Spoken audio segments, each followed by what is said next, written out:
O que que é o lipedema? O lipedema, ele é uma doença inflamatória crônica do tecido conjuntivo. A gente fala muito da gordura, né? Aham.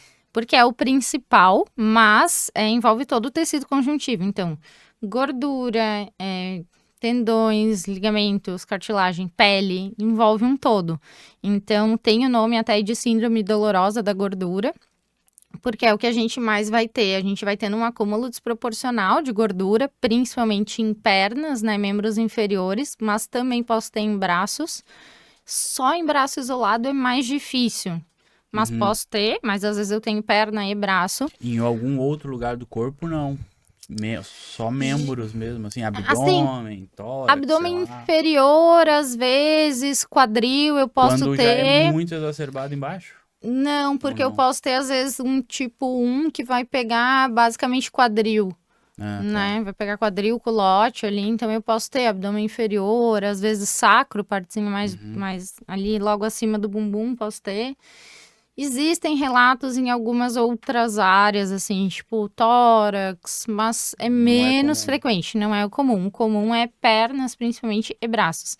Então, eu vou tendo esse acúmulo desproporcional da gordura, é uma doença inflamatória, então eu vou tendo alteração de microcirculação, tudo isso que vai me levar a quadros de dor. Então, é uma gordura que dói e ela se acumula muito, vai formando nódulos. E daí a gente tem dor, tem hipersensibilidade, então às vezes é o toque simples, né? Tem muito relato de paciente que assim, às vezes o namorado põe a mão na perna e aquilo que pra nós Já não é dá um nada, desconforto. é desconfortável, é doloroso pra ela. Eu tenho roxos com muita frequência, então mesmo sem batidas, sem nada, paciente que acorda roxa, assim, vários roxos pela perna. Eu posso ter as pernas frias, mais comum do que quentes, o perna fria, alteração de pele, geralmente um aspecto de celulite, que elas relatam como celulite, mas é pelas nodulações e pela fibrose. E eu posso ir evoluindo para alterações ortopédicas, né, e dificuldade de caminhar. E como que eu consigo saber, assim, porque é, é genético, não é? Como que eu consigo chegar nesse Sim. diagnóstico, digamos assim? Ele tem um fator genético bem importante, apesar da gente não ter ainda um gene específico, porque na verdade isso tem várias alterações genéticas, então não tem um específico, mas geralmente tu vai ter vós, mães, tias com uma característica física semelhante, mas às vezes eu tenho da parte paterna. Então eu tenho da avó paterna, né? Da avó do pai. Ela é Na uma doença exclusiva da mulher? base, ela vai ser assim uns 95% ou mais em mulher. Em homens é bem raro, mas posso ter. Uhum.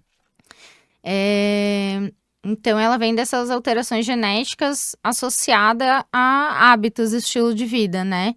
E aí a gente vai ter ela vai se desenvolver principalmente em períodos de alterações hormonais. Então, não é uma Tá. alteração específica, mas são fases onde eu tenho grandes alterações. Então, puberdade, quando a menina menstrua, gestação, menopausa são os principais, né? As principais fases que eu vou ter alteração. Então, a gente até falou de idade, é muito Muito amplo, porque eu relativo. vou ter ali desde os 13, 15 anos ou menos, que as meninas hoje estão menstruando com 10 anos, até lá os meus 60 anos, né? Então, tem pacientes que vão ter só lá na menopausa, com 50, 60 anos, que vão notar essas alterações.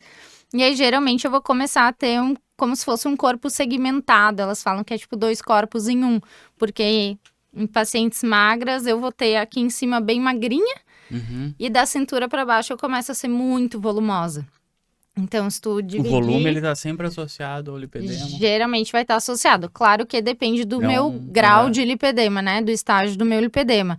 Mas geralmente eu vou ter uma desproporção, né? Então, as outras partes magrinhas e as partes afetadas com maior volume associado a dor, roxo, sensibilidade, várias queixas, inchaço, sensação de cansaço, pernas qual que é o pesadas. principal sintoma, assim? É o visual? É o volume? Ou é mais a dor? Eu acho que o volume é o de mais fácil identificação, Tá. né? Tu vê alguém, tu consegue identificar mais facilmente pelo volume. Mas se eu tenho um estágio menor, ali um estágio 1, e a paciente tem um peso controlado, eu não vou ter isso tão claramente. Daí eu vou mais para sintomas de dor, sensibilidade, os roxos. Tá. Né? Então O visual, ele não é um fator determinante. Não é determinante. E a gente tem muito conflito entre lipedema e obesidade, porque às vezes confunde, né? Ou eu acho que é só uma obesidade e fico muito tempo sem o diagnóstico, porque a distinção daí ela não é tão clara, né? Quando eu tenho só obesidade, eu vou ter uma gordura espalhada de forma geral pelo meu corpo. Então eu vou ser, tipo, toda com mais volume. No lipedema, geralmente eu vou ter esse volume maior nas áreas afetadas. Mas eu posso ter vários tipos. Então eu posso ter, tipo 1, só quadril e coxa ali, né? Quadril bumbum. Tipo 2, pegaria do quadril até o joelho, toda a coxa. Tipo 3, pegaria do quadril até o tornozelo. O 4 seria braços. E o 5 seria só perna, só do joelho para baixo. E eu posso ter associações, né? Eu posso ter o braço mais algum tipo na perna. Então, eu tenho os tipos de lipedema e eu tenho os estágios, que é a evolução da doença, né? E como que é feito o diagnóstico, propriamente dito? O diagnóstico, ele é clínico, então, através do exame físico, junto com a história. E eu posso, se tiver dúvida, solicitar alguns exames. Bioimpedância, ressonância magnética e o DEXA, que é uma avaliação mais completa de composição corporal. E aí tem algumas medidas que ele vai te dar e a gente faz algumas relações e consegue... Ele não é um diagnóstico certeiro, mas eu conseguiria ter mais certeza. É aquela cápsula, né, que entra dentro, faz uma... Tipo uma bioimpedância, não é? Não, né? Ele é um tipo de bioimpedância, sim. E daí ele consegue ver a composição certinha, consegue ver medidas, circunferências, então tu vê as relações entre elas e consegue descartar, se não for, né? Ou quando tem uma relação ali maior que tanto, a gente vai mais pro lado de confirmar a doença. E qual que é a ligação que tem... Desculpa a minha ignorância, tá? Mas qual que é a ligação que tem dessa patologia um tanto quanto clínica com a cirurgia plástica? A maior parte do tratamento dela vai ser clínico, né? Então, vão ser os hábitos da paciente, até porque a gente tá falando de uma doença crônica e o ideal é que ela mantenha essa mudança de hábitos pra vida. Então, eu falo que, assim, não é uma dietinha que tu vai fazer, tu vai levar a tua vida, assim, daqui pra frente. E claro que ninguém vai ser 100% daquilo ali o tempo inteiro. Eu sempre falo isso pra elas, né? Não tem como. Porque a gente tem uma vida acontecendo, uma vida social, a gente tem várias coisas, então vai dar tuas escapadas ali e tá tudo bem. Mas em pacientes com estágios avançados, 3 e 4... a gente tem indicação de tratamento cirúrgico para melhora de funcionalidade e mobilidade dessas pacientes, porque elas geralmente vão começar a ter alterações de mobilidade, dificuldade de mobilidade pelo volume muito grande e às vezes elas fazem nódulos muito grandes, então fazem umas bolas assim de deformidades, né, da gordura. Então a gente tem indicação cirúrgica nesses casos para controle da doença, de fato, e melhora da qualidade de vida. E nos casos mais leves, a gente vai ter indicação cirúrgica quando fez o resultado clínico, fez o tratamento clínico e achou que não melhorou tudo o que queria ou, de fato, quer melhorar esteticamente essa perna. Então, daí a gente também tem indicação cirúrgica.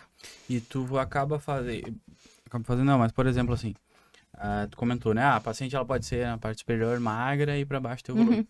Por exemplo, sei lá, ela pesa 70 quilos, né? Grau 2, 3. Ela emagrecendo, ela vai perder o peso, óbvio que no corpo inteiro, mas vai ser mais intensificado naquela região? Não tem nada a ver? Não, é menos intenso. Então, geralmente, essa gordura, ela é uma gordura, a gente fala que resistente à perda de peso. Tá. Seja emagrecimento, seja emagrecimento com auxílio de medicação, né? As famosas... as canetas aí da moda, ou até com bariátrica. Então, a gente tem pacientes que fizeram cirurgia, tinham obesidade, fizeram a cirurgia bariátrica, perderam muito peso, mas o volume das pernas não sai. Então, assim, não é que não vai ajudar, vai ajudar. Sempre vai ter uma melhora, né? Até porque, independente da forma que for a gente perdendo peso, a gente desinflama. Então, já ajuda muito no controle da doença. Mas eu não vou tratar toda a doença com isso, porque senão seria fácil não, porque emagrecer nunca é fácil, mas assim, seria uma forma simplista de eu tratar a doença. É só perder peso, tá resolvido. Mas não, porque a doença, além disso, ela é crônica.